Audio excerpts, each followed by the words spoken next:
Today on Ask Miyazaki, we talk about how to measure social media marketing efforts, whether social media or email is the best way to target your audience, and how you can develop empathy.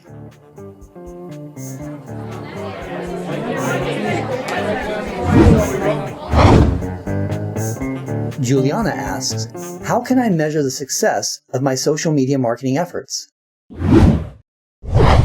One of the most important questions you can ask about any marketing activity is whether that marketing activity has been successful in achieving your marketing goals.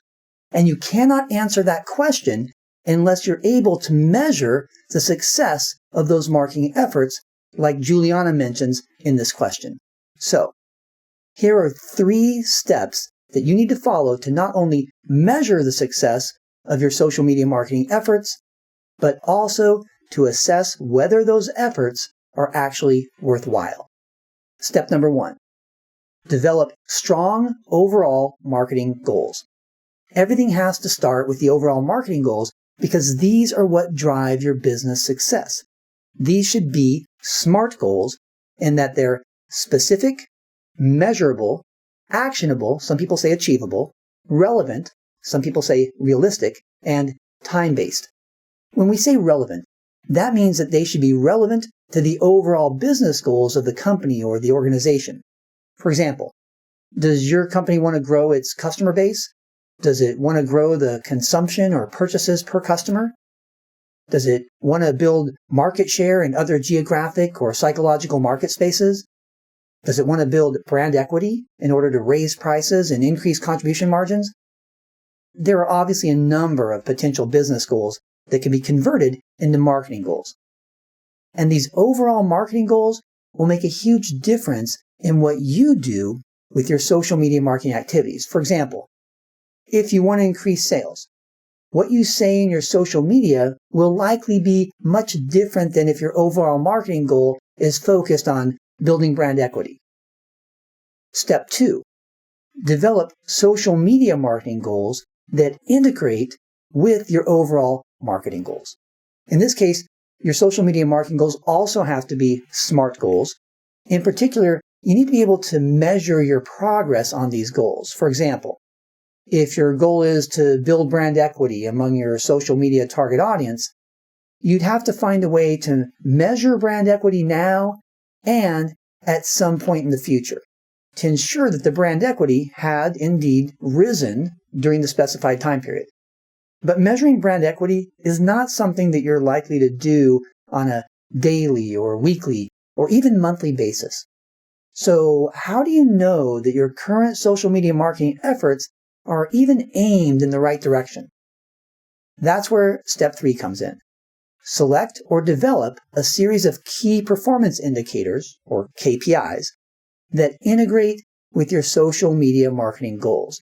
For this, you're going to have to think through all the potential KPIs and determine whether you think that improvements in each particular KPI would indicate an improvement in your marketing goals. For example, if you feel that an increase in positive engagements is a potential indicator of increased brand equity, you might include that on your list. Or maybe you feel that increased views of your posts are an indicator or might lead to higher brand equity, then you include that. After you've selected 5 or 10 or so social media KPIs that you feel are connected to your goals, you monitor those KPIs while producing and sharing content, with the focus being on raising those KPI levels. However, be aware that many marketers can get so focused on the KPIs that they can find ways to increase KPI levels without actually achieving the higher level marketing goals. This is why it's critical to have measurable goals and to set specific dates to measure those goals, and then to see whether the KPI performances actually correlate with the goal performances. If they do, then your KPIs are truly key indicators of goal performance. But if they don't, you're going to need to go back and rethink which KPIs you're monitoring. Raul asks, is it more effective to target your audience through social media or marketing emails? Raul, this is a clear, it depends kind of question, but you already knew that, I'm sure. So let's talk about what factors this actually depends on. It really comes down to a combination of your marketing goals, the preferences of your target audiences, the ways that you can be persuasive in your marketing communications, and the type of product or service you're promoting. These are 4 different factors which combined can create a multitude of combinations. The most important of these when comparing social media versus email marketing is most likely going to be audience preference. If, for example, you have an audience that's active on social media and hopefully actively engaged with your company's social media accounts, they seem to be a great target for social media marketing. On the other hand, if your audience members tend to open emails and tend to open your company emails in particular, they're primed for email marketing. Remember that you may have some target segments that do both. They'll be active on social and be responsive to your emails. In that case, you do some combination of both for your marketing efforts. But you still need to consider at least those other 3 factors. For example, can you be persuasive in your marketing communications equally for email and for social? Do those persuasive messages fit your product or service well for both email and social? And finally, will a combination of persuasiveness, audience preferences, and your product offering fit well with your overall marketing goals? And don't forget a potential 5th factor that could influence the other 4. Email tends to have more control in that you can better control the context of your messaging, whereas with social media, you never know what other tweets or posts surround your message and how they might make it less effective to those target audiences. Bottom line, if I had to give an answer without knowing the factors I just described, I'd say go with email, or better yet, text messaging, because you control the conversation better as well as the context. Anna asks, do you consider empathy to be one of the key components to increasing sales in a company? Why or why not? Also, how can one really get to understand their particular biases in order to put them aside so they can have empathy for other people? Anna, you probably already know that I am a huge proponent of empathy as being one of the most important traits that a marketer should have. It's critical for marketers and it's critical for salespeople. The underlying reason is because marketing and sales should be about helping people to reach their goals and attain what they desire. And we need to truly understand those people if we want to be able to help them in this way. But your final question is the key question that every marketer or salesperson should be asking themselves. How can we really understand our own biases so that we can put them aside and have true empathy for others? First, we have to realize that this is an ongoing process. We don't do some 30-minute webinar or even a 3-day seminar and come out of it understanding all of our biases. Second, we have to realize that even our understanding of our own biases is itself biased by our own idiosyncratic set of experiences that we have, that no one else has. But there's still hope. And there are a few techniques that we can use to start to understand our own biases and then overcome them to develop stronger empathy for others. Technique number 1, observe and wonder. Watch people, not in some stalking kind of way, but take time to watch how people act and talk and react to their environments.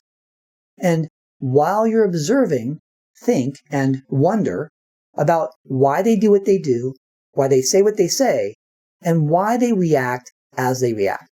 Then, turn the tables on yourself and observe what you do and say and how you react to your environments and situations. And then, wonder why you did what you did and said what you said. Technique number 2, wonder and ask.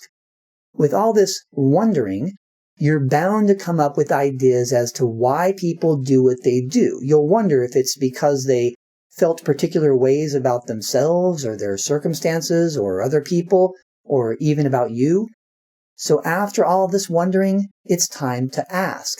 Ask people, in a nice and unthreatening way, of course, how they feel about situations or circumstances and whether those feelings influence their actions.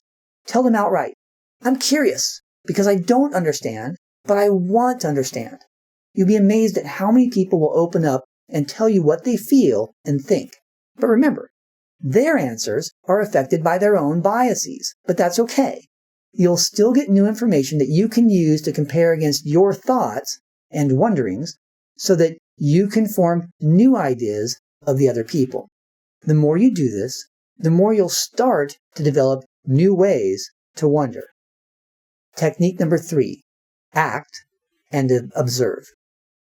As you start to feel more comfortable about your understanding of other people, you'll develop ideas of what you can do to help them achieve their goals and desires. But you won't know if you're right in your thoughts until you actually put your ideas to the test. So it's time to act. Do something that you think is helpful to your target audiences, and then observe their responses or reactions. Did they react as you thought they would? Did they react differently? Now you're back to technique number 1, where you're observing and wondering, and the process starts all over again. The more you work through this cyclical process, the more you'll understand others and develop true empathy. Your understanding will never be perfect. It can't be. But that's okay. It'll be better, which means that you'll be better equipped to serve your target audiences. Okay, that's it all for today. Thank you very much for the questions. I always appreciate them. If you have a question about digital marketing, personal branding, marketing communications, social media, analytics, or anything related, tweet it on Twitter using the hashtag AskMiyazaki. If you have not already subscribed, be sure to subscribe to this channel so that you can be notified of future Ask Miyazaki videos, as well as Monday's Marketing Minute, or whatever else comes your way. And have a great day.